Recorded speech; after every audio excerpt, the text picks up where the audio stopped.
Hey guys, we're here with our Week 9 battle of the NPL. We are taking on Grim Absol and his Kentucky Luxrays. Grim will definitely be in the description down below, so make sure you guys go check him out. He's an awesome dude and an awesome battler. He was also in the NPL tryout tournament, if you guys did not know, so there's a little bit of a I don't want to say a history, because we never battled him in the NPL tournament, but a bit of a connection between us, I guess, is one way to put it.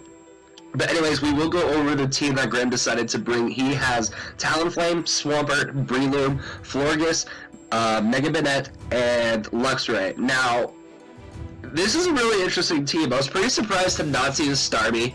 I was also pretty surprised to not see the Metagross. I didn't think Breloom was going to come. I didn't think Swampert was going to come. Luxray was kind of a 50-50, but I was pretty confident that Talonflame, Banette, and Florges were going to come. So what this means is because he didn't bring the Starmie and he didn't bring the Metagross, he doesn't, or even his Registeel, he didn't bring that either. He doesn't have very many checks to my Mega Venusaur, so as soon as I get rid of the Talonflame, Mega Venusaur kind of just wins. So that is going to be priority number 1. So, after studying Grim, I know historically when he brings Luxray, he really likes to lead Luxray to try to get Volt Switch initiative, so I'm going to lead with my Dugtrio predicting that. So I lead off with my Dugtrio, and he actually leads off with his Swampert. Now, I don't want to catch a Scald and waste my Focus Sash early, so I'm going to go ahead and switch on to my Mega Venusaur predicting a Scald, and I know I can take it, but he makes a really nice prediction very early and goes for the Ice Punch. But that's just how bulky Venusaur is. That was even before I Mega Evolve, and I only took 40% from that Ice Punch. So what I'm going to do is, I'm just going to Mega Evolve and Synthesis up. Even if he goes into Talonflame, I have Archeops to switch into it. So I'm just going to go ahead and get back up to full with my Mega Venusaur as he's now in with his Talonflame. Obviously, I'm not going to want to try to catch a Brave Bird. I really think he's just going to click it, so I go into my Archeops, but he makes a pretty decent prediction and goes for the Will-O-Wisp. He actually, unfortunately, misses, which is, I mean, a little unfortunate, but there's not much we can do about that. So what I'm going to do is I'm going to go ahead and take this opportunity to set up my Stealth Rock, because once I do, the Talonflame is severely crippled, and crippling the Talonflame is going to be nothing but beneficial. So I'm going to go ahead and go back into my Mega Venusaur. Now that I am Mega Evolved, I do have the Thick Fat ability, so I will be able to take Ice Punches like a champ. But he predicts that and just goes ahead and sets up his own Stealth Rocks. He goes into Breloom on this turn, and as I go for the Leech Seed, obviously he wasn't going to stay in with his Swampert against my Venusaur, and I was really predicting the Florges to come in, so I can get some passive damage on it, but he makes a really nice prediction and goes for the Breloom instead on my Leech Seed. So this turn I'm just going to click Sludge Bomb, get some damage off on something. He's not going back into Swampert, so he actually decides to go into the Talonflame, so it's going to take 50% from the Stealth Rock, and then a lot from the Sludge Bomb, and I do end up poisoning the Talonflame, which is not going to make a huge difference later on in the game. So what I'm going to do is I'm going to go ahead and go straight back into my Archeops as he goes for a Roost and heals up his Talonflame. He switches out again, which means that the next turn Talonflame is pretty much dead. He goes into his Swampert on my Rock Slide, so that's going to take virtually nothing from it. That's no problem at all. Now, honestly, just predicting a Scald, I'm going to go right back into my Mega Venusaur. There's no reason to not. Mega Venusaur hard walls this Swampert, and there's not much he can do about it. So he's going to go for the Scald. Luckily, does not get the burn, although if he did, it wouldn't have made a huge difference in the long run. So what I'm going to do is I'm just going to go ahead and set up my Leech Seed, once again predicting the Florges to come in. Excuse me. But this turn he just decides to stay in and click Ice Punch, which is okay because I'll get a little bit of passive health back. And this turn I'm going to go ahead and just click Giga Drain, honestly just predicting him to want to stay in. But he goes into his Luxray, and what I can do is I can just get a huge Giga Drain off, and it's going to do quite a bit of damage because Luxray is not that bulky. And I get back up to almost full health. The Intimidate drop does not matter at all. I don't have any physical attacks. He's just going to click Volt Switch. And I'm going to go ahead and click Sludge Bomb, just in case he wanted to go into the, actually no, I do just click Giga Drain, never mind, that's later. So I just click Giga Drain as he goes into the Florges. The Florges takes that very well, because Florges is so naturally specially defensive, but I can just click Sludge Bombs, and what I want to do is try to get a Leech Seed up on this Florges.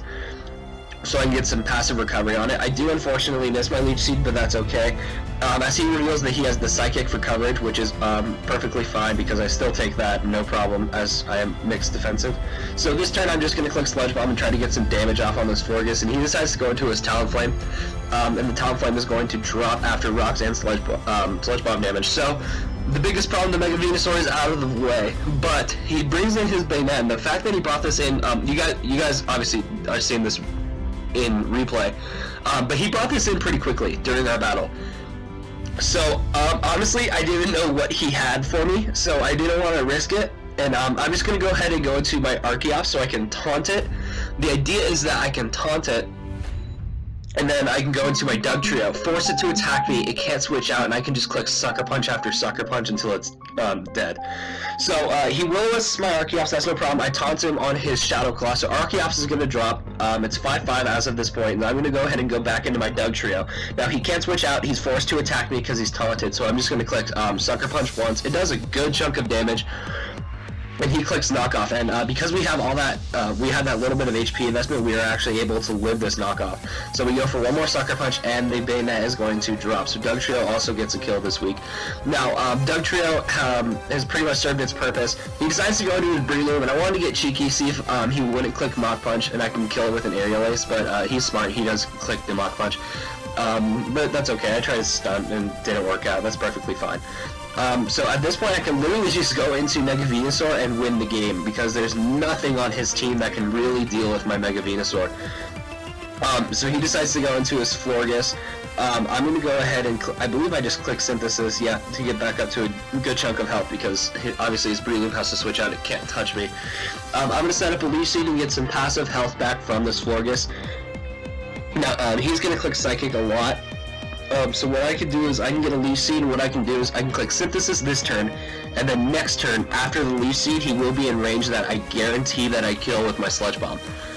So what I do is I just click Synthesis and he clicks Psychic one more time, and then I get a little bit more health back after my Leech Seed, and I can click Sludge Bomb, and the Florges is going to drop. So Mega Venusaur gets its second kill of the match. And so yeah, we're in great shape because there's not much on his team left that wants to deal with the Venusaur. He goes into his Luxray, it's gonna die to a Giga Drain, so what I'm gonna do is predict, honestly I don't know what he would have for me. Luxray doesn't get very good coverage to hit my Mega Venusaur besides Fire Fang and Ice Fang, and then I have Thick Fat, so I'm gonna Synthesis up and get back up to full so I can deal with his other things better later. As he goes for a Wild Charge, and I'm able to take that no problem. And after I'm at a decent chunk of health, I could just click Giga Drain and drop the Luxray. Excuse me.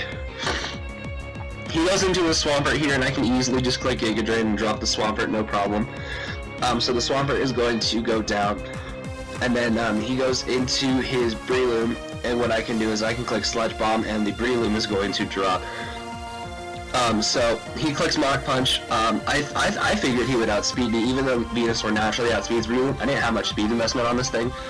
But he clicks Mach Punch, we take that no problem, and we kill off the Breloom with a Sludge Bomb. So, we are going to take a 4-0 victory over the Kentucky Luxrays and their coach Grim Absol. A very good match, so make sure you guys go check out Grim.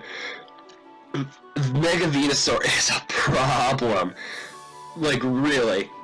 I never once considered that Mega Venusaur would be my kill leader. I believe it's sitting comfortably at 13 kills at this point in the season, which I believe might be good enough to be on the top 5 kill leaders in the league, so that's pretty cool. So Mega Venusaur is absolutely this match MVP. But anyways, if you guys did enjoy this video, a like and a subscription would be much appreciated. I want to give a huge shout out to Jazz, who made our awesome Reno Regis logo that you guys see in every NPL battle and every NPL team prep video that we have. Once again, go ahead and check out our opponent Grim. He will be in the description below. But anyways, that's going to be it for this video, and I will see you next week when we go back to our divisional opponents and we take on Ben and the Los Angeles Gogoats for the second time this season. This is definitely going to be a rough 3 weeks because Alpha, myself, and Resilient are all, I believe, 6-2 before week 9. I don't know what happened with Alpha's match. I do know what happened with Resilient's match, but I won't say what happened. But anyways, that is going to be it for this video, and it is crunch time. We gotta really step up our game for these last few matches because it's gonna be pretty important for the playoff race. But anyways, that's gonna be it for this video, and I will see you in the next one later.